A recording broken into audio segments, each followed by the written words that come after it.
Okay, so picking up where we left off, I had to go around and tape the paper on the back side so I don't get any overspray onto the back side where I've painted it already, like on the jams and stuff like that, and on the underside here.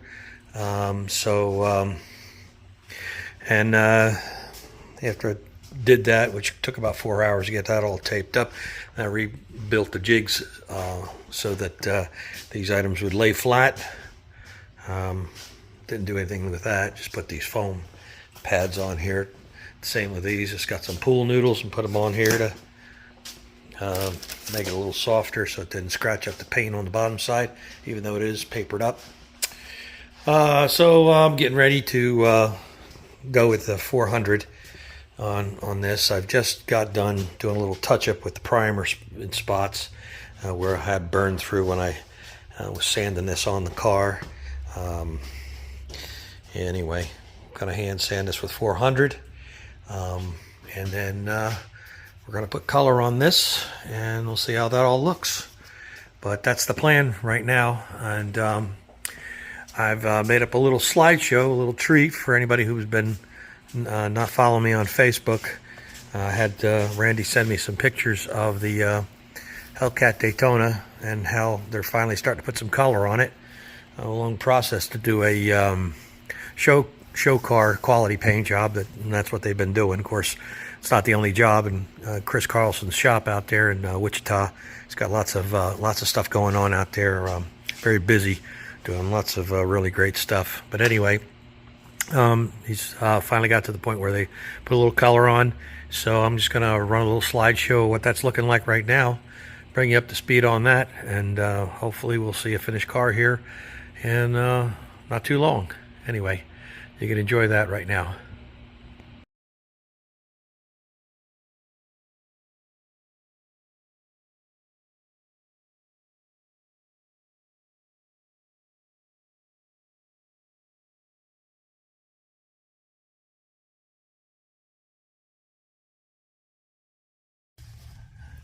Well, I hope you enjoyed that little sneak peek look at the way Randy's Daytona is coming out.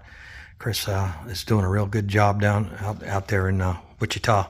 Mulvane, actually. He's basically in a suburb of Wichita. And he does a lot of custom cars, has done for about 30 years. He's the guy to go to for anything really top-notch SEMA quality stuff. Anyway, this is my SEMA quality stuff right here. I've got these parts done now. It took me about 4 hours to final shoot these, seal them, base coat, and then clear coat them. So even though I was ready to spray about noontime yesterday, I shut the lights off and got out of here. I know better than to start late in the day with something like this. I'll run out of steam in a couple hours, and then I'll be really in a fix. So best to do it when you're well rested, as far as I'm concerned. I'd never make it in the paint and body business, I can tell you that much. At any rate, not enough room to do a couple of the other things. There's a roll pan and the front nose piece and some of those side bumper fillers. And the bumper itself, what I'll do is once I get all this stuff out of here, then I'll get that stuff in here and start body work and all that. At any rate, that's where we're at. Okay, so what I'm up to now is I'm getting all the knickknacks dealt with. I've got to weld up these ends, as you can see. Also, what I'm doing is I'm eliminating these bumper bolts here. I'm grinding them down slowly to expose the edges, and then I'm welding them in so that I have a flush surface here to put a black plastic band on here. I know it comes with one, but I think they're like $180 or something crazy for this rubber molding that goes on the front. So I'm just going to put some plastic on there, black plastic 3/16 inch ABS. And so that's what I'm working on there. Over here is all the little knickknacks. I've got my roll pan over here that needs a little bit of Bondo work. I've got these filler pieces, fiberglass pieces, have a little bit of Bondo work that has to be done.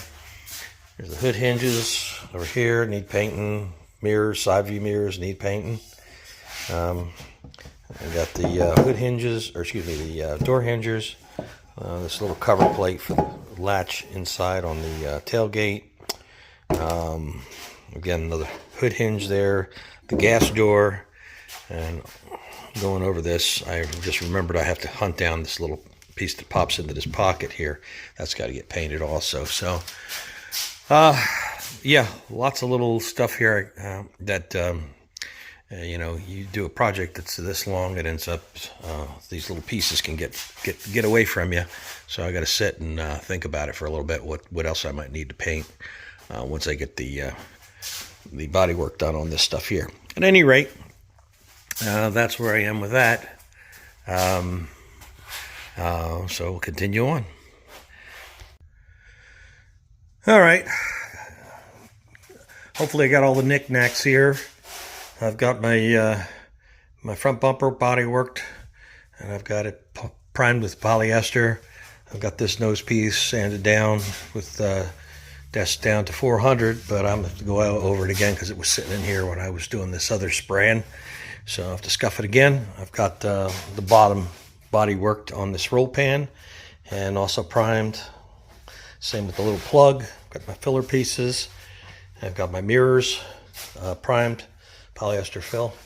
And I've got all of these door hinges and the tailgate hinges.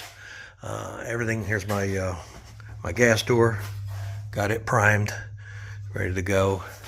And you notice I did a little the old Rust-Oleum red oxide primer on these. And the reason I did that is because I was able to, you know, if I was just to do this all with automotive paint, the problem would be rust protection in the areas where the hinge kind of overlaps.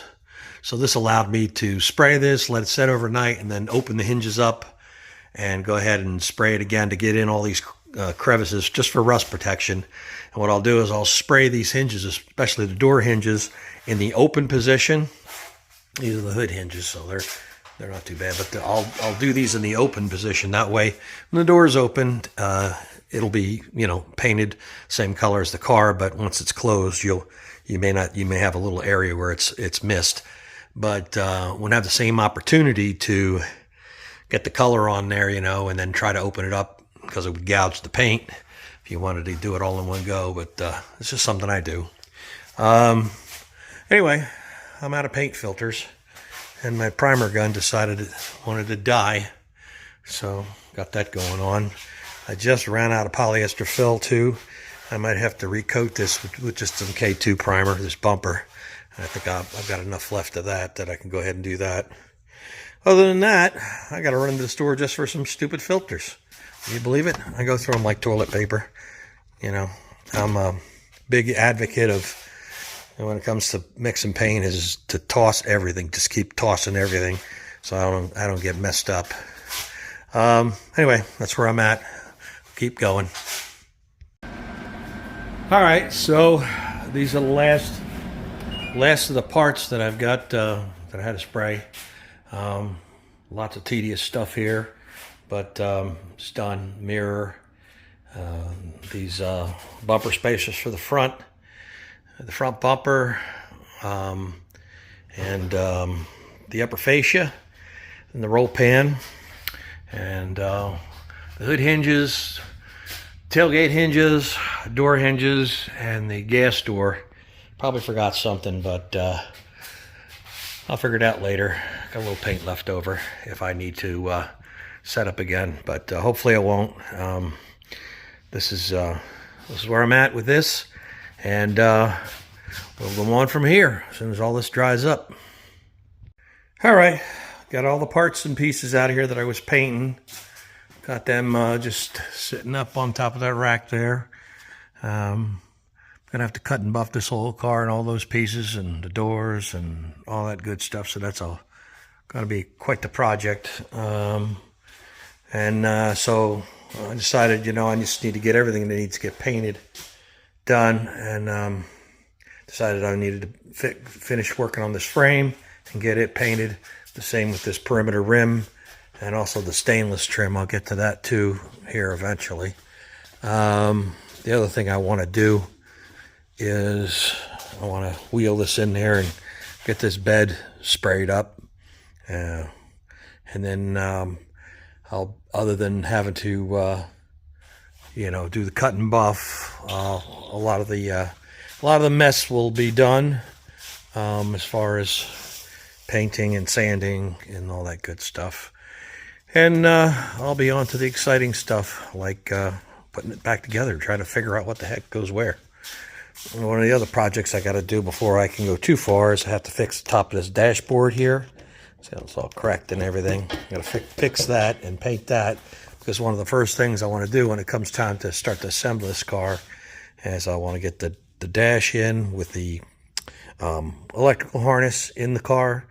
Some of the really, it's most difficult thing to really get situated in the car. And I want to make sure everything's in there. So that's, I want to kind of I really want to do it without the doors on the car. So it's going to be quite some time before I start putting the pieces and parts back on the car. That's just the way it is. It doesn't make for great TV, but guess what? I'm no Chip Foose. I can tell you that much. Alrighty. I was watching a little video, a little aside there, and they were talking about that overhauling show that they did. And over the course of the show, from beginning to end, they did over 87 cars out of that shop. That's some serious building. I don't care who you are. That's a lot of work, a lot of people, a lot of work, a lot of effort. Anyway, that's was interesting to me. I don't know if it'd be interesting to you. Onward and upward. Let's keep it rolling. All right, I just thought I'd shoot the one side of this frame with black hammerite, Rust-Oleum. I've had a lot of good experience with this. For paint in a can, it really ends up being pretty damn durable. So I like using it, except for your index finger gets worn out holding down the button, as with all spray cans. But at any rate, I got that coated. Tomorrow I'll flip it over and I'll do the bottom side. That should be good enough to go. I ran some diffusor epoxy on the bottom side here to seal up all of these. These are lap jointed and they're just spot welded all along the edge here on the bottom side. So in order to cover all those spot welds, to seal it in and make it waterproof, because when you have an overlap joint and you use just spot welds like that, little tacks, the water will get in behind it and then it'll bubble the paint up from the back side. At any rate, it's a mistake a lot of guys make that have experience hanging bodies in stock car racing, because that's how it's done. The bodies are spot welded on with tack welds that are ground off every 1.5 inches pretty much. And some people think, well, I'll build a street car like that, and then bad experience is that you get that water coming in from behind. And at any rate, that's another subject altogether. I got to do a little body work on this because shrinking stretch marks. Perhaps half the problem with half of these projects. I had to drape the whole car with plastic so that I could isolate the bed. And I've got some Herculiner over here that I've got the gun. And hopefully, maybe tomorrow, I'll shoot the bed on this thing sometime during the day. Hopefully I can get that done. We'll see if it works out. All right, so there's the bed liner sprayed in there. Let that dry up. So pretty happy with that. At any rate, not much to see there. It's like spraying glue with dirt in it, and hope it sticks. Well, it's an epoxy, so hopefully it'll grab on. I'm sure they engineer this stuff for some pretty beat up trucks that haven't been really well prepared for the coating, but I cleaned it up as best I could, primed it, all that stuff, scuffed it, and there you have it. So on to whatever's next. Okay, so that's the bed liner.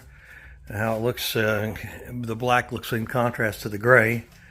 The gray looks dark until you see the black against it. But and somebody had asked me a question of whether or not I was going to put black below this line here at the brake line in the body, where normally you'd see the brake in El Caminos. I was going to do that, but then I mocked it up with some vinyl wrap, just hanging it on there to see how it looks, and it's way too big of a percentage. I mean, if it was half that, it might make sense. And I'm definitely going to do the rocker here in black, but putting it up to this line here, I know standing here doesn't look like much, but when you stand back with the car out in the open, it's too wide of a band to make black. It just takes over the whole look of the car. You know, it's too big of a percentage. At least that's the way it looked to me when I did it. So it can always be added later. That's the great thing about paint. You just go ahead and paint it, or you put some wrap on there, and if you don't like it, you can take it off. But for now, I think I'm just going to leave it all gray. We'll see how it looks, and when it gets all put back together, see if it needs an extra touch. But just thought I'd show you that. This is all dried now. It's about 4 hours later. Still a little soft here and there, but for the most part, it's not coming off on my fingers. At any rate, that's what it's looking like. Okay, so here we are with my fancy new driving boot, and went to surgery this morning.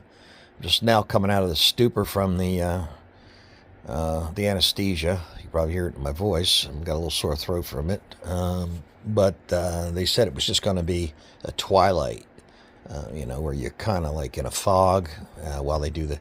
Man, well, I don't know what they used propofol and some other stuff, and it was like I was hit with a bat and I was out for the whole thing, which I'm fine with that. I don't need to be awake.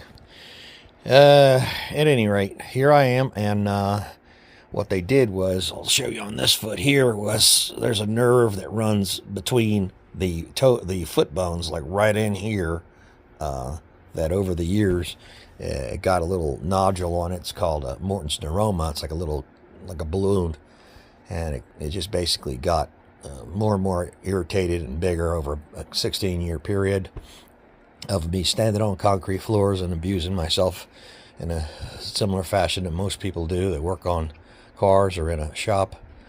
But apparently on my left foot, bones are just a little too close together, and one thing led to another, and after a while my annual cortisone shots into that area through the top of my foot wasn't enough, so they basically had to go for the alternative, which was to cut my foot open on the top side here and go in, basically dissect it, move everything apart, take that nerve, cut the entire nerve out, so there'll be a dead zone somewhere in my foot, for anybody interested in that kind of nonsense.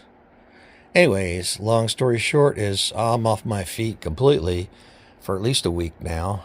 They don't want me to put any weight on it or do any dancing around or, you know, doing the conga line or anything like that for at least a week, and then I don't know what happens after that, depending on how it looks after they unwrap the thing, take it out of the boot, take it out of all of the wrappings, and take out the stitches maybe, and see what everything looks like, and then we'll go on from there. But with that in mind, I don't expect to be making much content over the next month.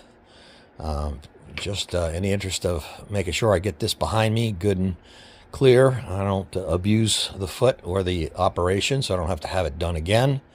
Hopefully it'll take the first time, and it won't be worse than it was before they did the operation.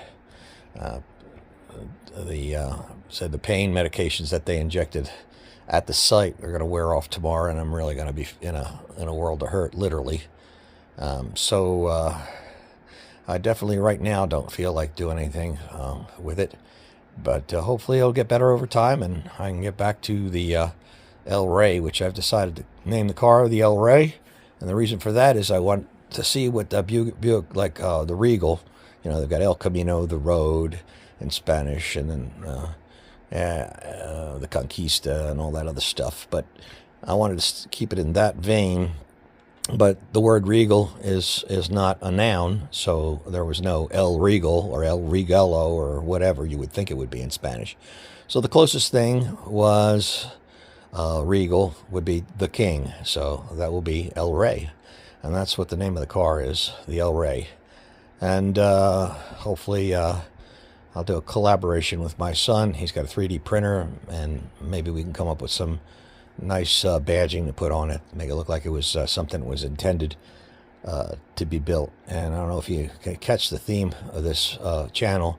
it's unofficially building things that woulda, coulda been in an alternate universe, so to speak. And along those lines, this is not an original idea, as I stated before. This combination has been done before with GNX, a front end, and done very well on a number of occasions. So it's nothing original. It's just the second best project from what I had decided I was going to do. Originally, if you follow my videos, you know that I was going to build a Charger, 68 Charger, El Camino style car. But there were too many things that were obstacles, big obstacles, that would have made that project not really that great. So, at any rate, I appreciate everybody that's watching so far and has watched. And I'll be back after an extended leave of absence, as they say. And hopefully we can pick up from there. Which, again, more boring content from that point on, which is I've got to cut and buff that whole paint job because there's just a little garbage here, a little garbage there, just enough for me to be annoyed looking at it. Not a lot. I was surprised at how good it came out considering the standards of my spray area. But the paint products are cool these days, and they really give you a lot of leeway. So hopefully I can cut it and buff it, and I'll be happy with it. At any rate, again, I thank everybody for following along, and I will see you on the next one.